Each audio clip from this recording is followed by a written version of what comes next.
네, 오늘의 전국을 핵심 키워드로 짚어보겠습니다. 오늘은 김병민 국민의힘 전 최고위원, 최진봉 성공회대 교수 두 분을 모셨습니다. 어서 오세요. 네, 안녕하세요. 네, 먼저 첫 번째 키워드 영상으로 보겠습니다.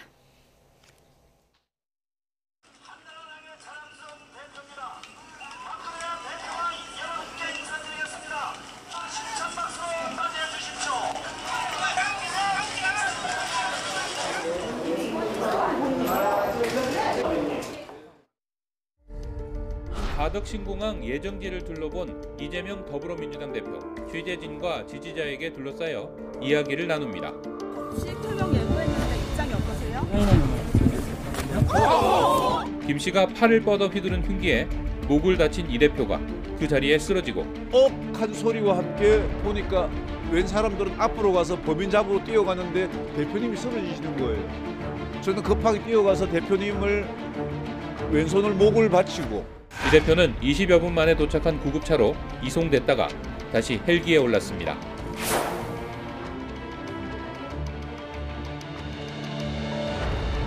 당초 1시간을 예상했으나 실제로는 약 2시간가량 수술이 진행되었습니다. 수술명은 혈전 제거를 포함한 혈관 재건술입니다. 뇌경정맥 손상이 확인되었으며 관을 삽입한 수술이 시행되었습니다. 현재 중환자실에서 입실하여 회복 중에 있습니다. 윤석열 대통령은 민주당 이재명 대표의 피습 사건을 어떤 경우에도 용납해선 안 될 폭력행위라고 규탄했습니다. 대통령은 또 경찰 등 관계 당국이 신속하게 진상을 파악하고 이 대표의 빠른 병원 이송과 치료를 위해 최선을 다해 지원하라고 지시했습니다. 괴한에 의한 피습 테러를 강력히 규탄하고 명백한 민주주의 파괴 행위입니다. 사회에서 절대로 있어서는 안 되는 일이 생긴 거고요. 엄정하고 신속하게 수사해서 전말을 밝히고 책임 있는 사람에게 무거운 책임을 물어야 한다고 생각합니다. 정치 진영을 떠나 민주주의를 위협하는 극단적인 폭력은 용납할 수 없습니다. 철저하게 단죄해야 합니다.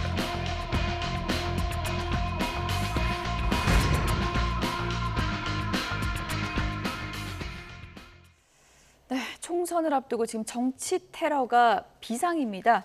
영상에 앞서서 박근혜 전 대통령 또 피습 당시에 저희가 화면도 잠시 보여드렸는데 이재명 대표가 지금은 일단 수술이 잘 된 것 같고요. 지금 회복 중인 상황인 거죠? 네, 그렇습니다. 예. 어제 피습을 당해서 경정맥이 60% 정도 손상이 됐는데 그 부분을 수술을 받고 서울대 병원에서요. 회복 중이고 중환자실에 입원해 있는 것으로 알려지고 있습니다. 참으로 있어서는 안 될 일, 모든 분들이 아까도 영상으로 다 말씀하셨지만 대통령을 포함해서 정말 있어서는 안 되는 일이 벌어졌고요. 정말 엄중하게 처벌해야 된다. 지분 조사 과정에서 그런 얘기까지 했대요. 살해 의도가 있었다고까지 얘기했다고 합니다. 이건 살인 미수고요. 이 부분에 대해서는 이게 누구든 피해자가 될 수 있습니다. 이렇게 정치인들이 행사에 가서 사실은 사람들과 접촉이 많아지잖아요. 그런 상황인데 이런 일이 벌어진다고 하면 어느 누가 어떤 정치인 여야를 가리지 않고 사람들을 만날 수가 있겠습니까? 무서워서. 이런 일이 절대로 있어서는 안 되고 경찰도 이제는 정치인들에 대한 근접 경호 문제도 다시 검토할 필요가 있겠다. 이런 생각이 듭니다. 네, 어제 시간대별 상황을 저희가 그래픽으로 다시 한번 정리해보면 많은 분들이 이제 오전에 속보를 보고 상당히 많은 충격을 받으셨을 것 같습니다. 여야 모두 지금 굉장히 깊은 충격을 받은 상황이고요. 오전 10시 27분에 이제 피습 있었고요. 그리고 10시 50분에 구급차에 탑승을 해서 부산대 병원에 도착해서 긴급 처치를 이제 받고 헬기로 이송해서 서울대병원에서 지금 수술이 이루어졌고 현재는 중환자실에 입실해서 회복을 하고 있는 상황입니다. 아직 누군가의 면회가 이루어졌다 이런 얘기는 들리지 않고 있는 그런 상황입니다. 선거를 앞두고 제1야당 대표가 많은 사람들이 보는 중에 이렇게 목부위를 습격을 당한 거는 굉장히 이례적이고 좀 충격적인 일이잖아요. 너무 충격적인 일이죠. 그리고 목부위를 위협했다는 것은 살인에 이르게 할 의지가 있었다 이렇게 볼 수가 있기 때문에 자칫 잘못했다가 정말 목숨을 잃을 뻔한 정말 충격적인 사건일 겁니다. 선거철이 되면 선거 유세 과정에서 군중이 밀집하게 되고요. 그때 일어났던 정치적 테러 행위들에 대한 사례들이 적지가 않습니다. 바로 얼마 전에는 이웃나라 일본에서 아베 총리가 피격으로 사제총에 대한 피격으로 실제 사망에 이르게 됐거든요. 이제 총선이 불과 한 98일 정도밖에 남지 않는 상태이기 때문에 이런 정치적인 위협과 테러에 대한 가능성들이 더 점쳐질 수 있다라는 생각이 걱정이 커집니다. 여야 할 것 없이 모두 이런 일들이 두 번 다시 일어나서는 안 된다라고 하는 데는 같은 뜻을 가지고 있을 것이고 정치 문화에 대한 좀 변화뿐 아니라 또 주요 정치인들에 대해서 이런 두 번 다시 같은 일이 발생하지 않기 위한 경호 강화 등에 대한 노력들도 후속 조치로 수반이 돼야 될 것 같습니다. 습격을 한 60대 용의자요. 여야 모두 지금 굉장히 말을 아끼고 또 조심하고 있는 그런 상황입니다. 이제 경찰에서 조사가 이루어질 테고요. 근데 여러 가지 정황을 봤을 때 이것은 계획을 했다 이렇게 볼 수 있는 정황이 많이 보이고 있지 않습니까? 그렇습니다. 예. 이 사람의 진술을 보면 아까 말씀 제가 잠깐 드렸습니다만 살인을 살해할 의도가 있었다고 얘기를 하고 있고요. 예. 두 번째는 이 흉기를 오래전에 구입을 했다고 우리 인터넷을 통해서 구입했다고 지금 알려지고 있고 또 하나는 이 사람이 그 전에도 이재명 대표가 행사장에 갔을 때 그 현장에 또 있었다는 겁니다. 그 말은 기회를 계속 노렸을 가능성이 있다는 생각이 들어요. 그러니까 그때는 접근이 용이하지 않았기 때문에 뭐 범행을 저지르지 못했을 수 있고요. 오래전에 흉기를 구입해서 이재명 대표가 참석하는 행사에 모습을 드러냈다고 하면 그게 12월 13일이거든요. 민주당 부산 지역에서 있었던 행사에 이 사람이 나타난 모습이 포착이 됐다고 합니다. 그러면 이게 여러 번 어떤 유해를 가하려는 시도를 했을 가능성이 있기 때문에 이건 오래전부터 의도적으로 살인의 고의를 가지고서 범행을 준비해 왔다고밖에 볼 수 없어요. 그리고 이 사람이 아주 주도 면밀하게 마치 이재명 대표의 지지자인 것처럼 내가 이재명이다 이런 그 표현말이 쓰여 있는 무슨 머리띠라고 그래야 되나 이걸 머리에 쓰고 왔어요. 그리고 펜하고 종이를 준비해서 사인해 달라고 요청하면서 접근을 했거든요. 예. 그 말은 결국 경계를 풀게 만들어서 그 사이를 뚫고 들어가서 범행을 저지르는 의도가 있었기 때문에 이건 명백하게 아주 오래전부터 치밀하게 계획한 범죄다. 그리고 이제 아직까지는 뭐 다른 수사가 진행되고 있으니까 혹시나 공범이 있는지 아니면 무슨 다른 사람과 연관성이 있는지 하는 부분도 경찰이 낱낱이 조사를 해서 예. 국민들이 의혹을 갖고 있는 부분을 명명백백하게 풀어주는 그런 역할을 해야 될 것으로 생각이 됩니다. 예, 어쨌든 지금 경찰에서 이 용의자에 대한 철저한 이제 조사가 이루어질 예정이니까요. 추가 내용이 들어오면 저희가 또 신속하게 전해드리도록 하겠습니다. 정치인에 대한 피습이 이게 뭐 첫 사례가 아닙니다. 박근혜 전 대통령도 칼에 그 피습을 당한 그런 일이 습격을 당한 일이 있었고 그리고 송영길 전 대표 그리고 또 마크 리퍼트 전 주한 미국 대사도 또 공격을 당한 일이 있었잖아요. 예, 불과 얼마 전까지 대한민국에 있었던 사례들이고요. 송영길 전 대표 같은 경우는 이 망치, 이 흉기로 또 이 머리를 가격당해서 여기에 대한 충격적인 일들이 일어났던 게 불과 얼마 전의 일이기도 합니다. 박근혜 전 대통령 사례야 워낙이나 널리 알려져 있는 일인데 2006년도 지방선거에 지지 유세를 갔던 박 전 대통령 당시 대표를 향해서 흉기로 가격하고 또 이로 인해서 마찬가지로 조금만 더 흉기가 깊게 만약에 들어갔다면 목숨을 잃을 법한 정말 충격적인 일이 아닐 수가 없었죠. 예. 저 개인적으로는 제가 2020년 총선에 나갔을 때 바로 옆 지역구에 오세훈 서울시장이 그 당시 국회의원 후보로 출마했을 때 흉기를 들고 누군가가 나타나서 위협을 하는 과정에 경찰이 제압을 했던 경우들도 그 당시에 기억이 납니다. 예. 그래서 이런 일들이 이제 총선을 앞두고도 또 한 번 발생하지 않을까에 대한 우려들이 굉장히 커지고 있는데요. 제가 앞서 정치 문화에 대한 얘기를 했던 것도 혐오 정치, 상대방에 대한 좀 극단화된 정치처럼 문화가 굳어지게 됐을 경우 이런 일들이 혹시 모방범죄로 또 나타나지는 않을까에 대한 우려들도 있습니다.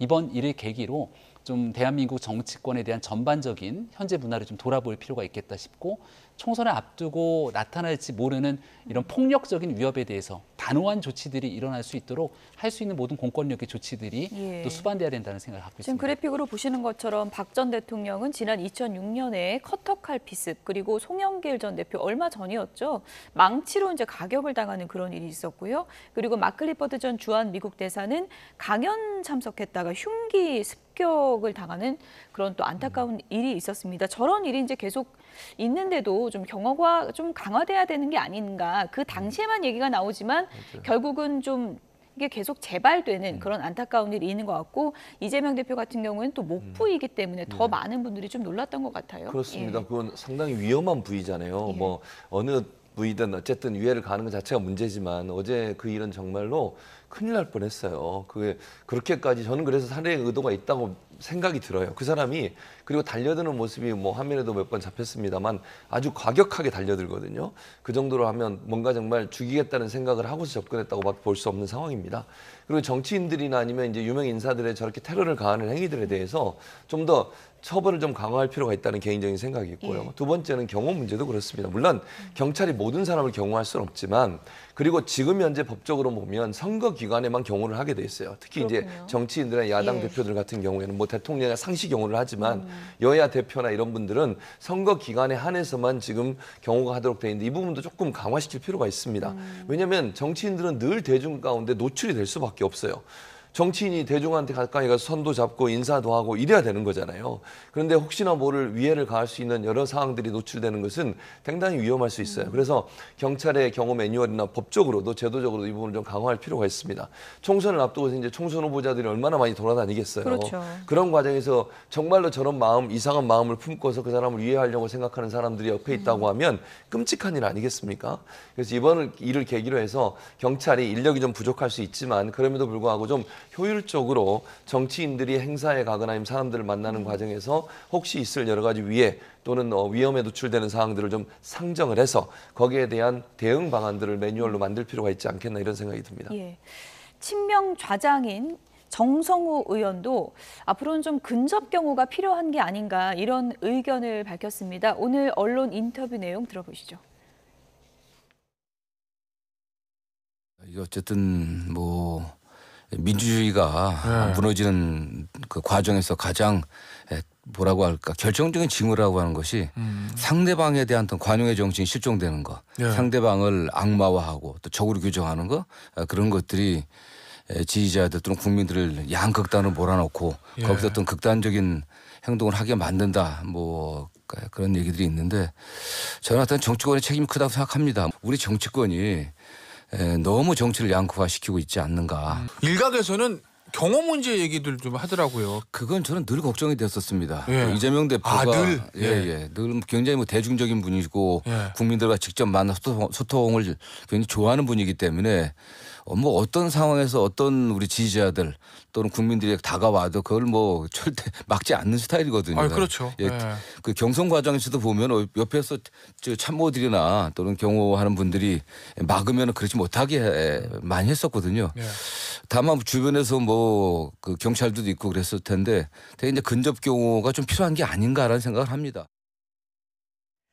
네, 아무래도 이제 선거 앞두고 유세를 다니거나 지역구를 방문하면 스킨십이 중요하기 때문에 가까이 좀 밀착을 많이 하게 되는데 근접 경호가 이제 좀 필요하지 않겠나 이런 의견이거든요. 어떻게 보세요? 뭐 장단점이 있을 수 있습니다. 정치인이기 때문에 근접 경호를 너무 가까이 하게 되면 정작 지지자들을 만나서 스킨십을 갖고 인사하거나 대화를 하고 소통하는 과정 속에서의 한계가 좀 드러날 수 있죠. 김병민 최고위원도 다니다 보면은 뭐 손잡고 가까이 다가가고 그런 일 많잖아요. 근데 편안한 과정 속에서 사람들을 만났을 때는 그런 위협을 느끼지는 않습니다. 다만 그동안 나왔던 테러의 경우들을 보게 되면 주로 선거 운동 기간 동안에 다중이 너무 많이 밀집해 있어서 그 안에 어떤 행동들이 일어나도 이상하지 않을 법한 상황들이 연출될 때가 있습니다. 저도 제가 대통령 선거 때 이제 근접 대변인을 하면서 전국을 다닐 때도 너무 많은 사람들이 모이다 보니까 이 안에서 혹시 위협적인 일이 발생하지 않을까 걱정했던 적들이 꽤 많았습니다. 개인적으로는 선거 때 기억이 나던 게 이렇게 풍선들을 많이 들고 오는데요. 그렇군요. 풍선도 긴 막대기가 있는데 그걸 막 들고 흔들다 보면 지나가는 사람에게 그 풍선을 흔들면서 막대기로 얼굴이 긁히기도 합니다. 그렇군요. 그 당시에도 제 기억으로 이 풍선에 대한 막대기로 얼굴이 이렇게 긁힌 적이 있는데 그때 이게 막대기로 긁힌 건지 흉기로 위협을 받은 건지 사람이 너무 많기 때문에 확인이 불가능하거든요. 그래서 이런 위협적인 일들이 대통령 선거뿐 아니라 이번 총선에서 특히 이재명 대표뿐 아니라 한동훈 위원장 등 주요 정치인들이 온 곳곳을 돌아다닐 때는 그럴 가능성들, 개연성들이 있다면 확실한 경호를 통해서 두 번 다시 이런 일이 벌어지지 않도록 하게 되는 방비는 반드시 필요할 것 같다는 생각이 듭니다. 네, 앞서도 저희가 뭐 기사로 전해드렸지만 한동훈 비대위원장 가만두지 않겠다, 협박글 올린 뭐 40대도 체포됐다 이런 저희가 소식도 전해드렸는데 어쨌든 지금 이런 분위기요. 정성호 의원도 얘기했지만 이런 증오의 정치, 정치권이 문제다 이렇게 지적을 했거든요. 그러니까 지금의 정치 현상을 보면 그 대결 구도가 너무 강해지다 보니까 상대방에 대한 공격들, 그다음에 상대방에 대한 어떤 비판들의 강도가 그냥 일반적인 정치적 비판을 넘어서는 경우들이 많아요. 그러다 보면 지지자들 입장에서는요, 상대 진영에 대해서 분노를 점점 키우게 됩니다. 그게 자양분이 되는 거거든요. 그러니까 본인의 행동을 정당화시키는 요인 중에 하나가 뭐냐면 누군가가 자꾸 그런 얘기를 해주는 거예요. 그러면 사람들이 생각할 때는 내가 하는 행동이 정당화될 수도 있겠구나. 나는 정의로운 일을 하는 거야. 이런 착각에 빠지게 되고 그게 행동으로 옮겨지는 일이 발생할 수 있거든요. 그러니까 이재명 대표에 대해서도 마찬가지라는 생각이 들어요. 저 사람이 어떤 뭐 정치적 성향을 갖고 있는지 모르겠지만 예컨대 이재명 대표에 대해서 악마라든지 아니면 이재명 대표의 비판적인 얘기들이 자꾸 커지게 되면 그것 때문에 분노의 감정이 커져서 뭔가 내가 행동을 해야 되겠다고 하는 어떤 착시 현상이랄까요? 아니면 착각에 빠지게 되거든요. 그러면 정말 무모하게 저런 행동을 하는 일이 발생하는 거니까 정치권이 이제는 좀 더 상대에 대한 비판적 입장을 내는 것 자체를 못하게 할 수는 없는 거잖아요. 그러나 그것도 정도를 넘어서면 안 된다고 생각해요.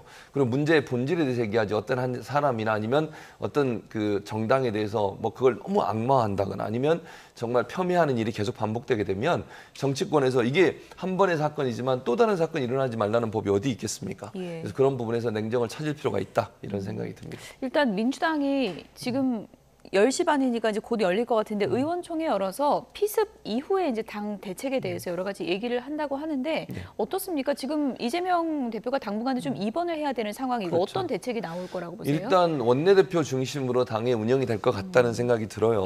지금 현재 공천 과정이 진행이 돼야 되는 상황이고 지금 총선이 얼마 안 남았기 때문에 여러 가지 일정들이 지금 일단 좀 미뤄질 것 같아요.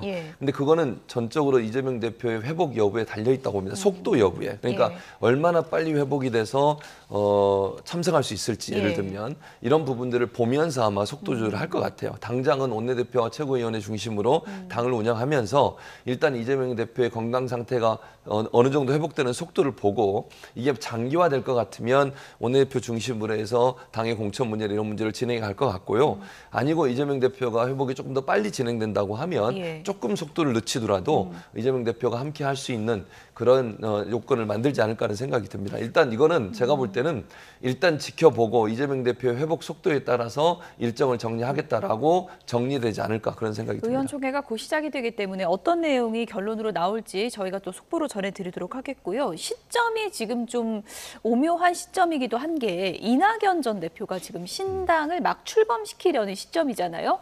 좀 변수가 될까요, 이번 일이? 당장 이번 주에는 정치적인 행동을 하기에는 쉽지가 않는 상태가 돼버렸죠. 여야 모두 할 것 없이 이 정치인, 유력 정치인이 테러를 당한 일이기 때문에 건강을 회복할 수 있도록 거기에 대해서 좀 집중하는 시간을 가지는 건 매우 당연할 거라고 봅니다. 근데 안민석 의원이 이제 이낙연 전 대표를 향해서 이번 일 때문에 정치적인 행동을 아예 못하는 것처럼 규정을 짓게 되는데 이거는 또다시 이재명 대표에게 가해진 정치적 테러를 가지고 다시 정치적인 이해관계로 엇갈리게 되는 하나의 행동들을 하게 되는 거라 그런 것들은 바람직하지 않다고 생각합니다. 어떤 식으로든지 간에 정치적으로 이재명 대표의 건을 이용하려고 하는 일들은 바람직하지 않다고 생각을 하고 이낙연 전 대표도 적정한 시기가 지나서 이재명 대표가 건강을 회복하길 바랄 거고 또 본인이 생각하고 있는 바에 따라 정치 일정을 일정대로 진행하지 않을까 싶습니다.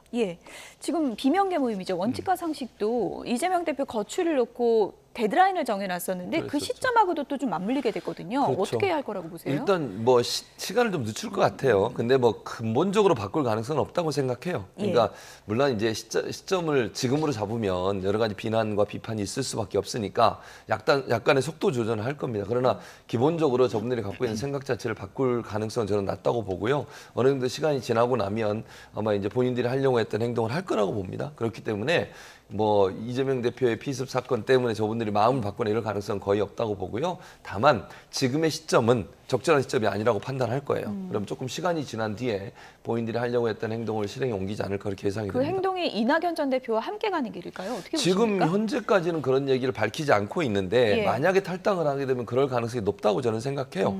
어쨌든 본인들도 무소속으로 나가는 것보다는 만약 신당이 띄워지게 되면 신당을 통해서 함께 활동하려는 시도를 할 거라고 보여지거든요.